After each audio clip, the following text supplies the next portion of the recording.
Claudemir Souza Oficial, autor do Repórter Rato, onde você está, que o mosquito dele foi visto 93% no Brasil e 1% em Portugal.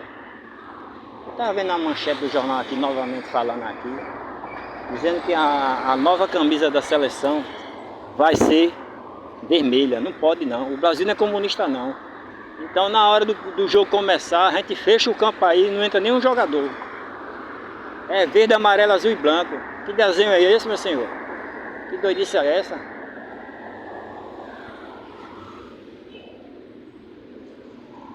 É verde, amarelo, azul e branco. Sou brasileiro de coração. Verde e amarelo é a bandeira da minha nação. Vermelho, isso é bandeira de comunista.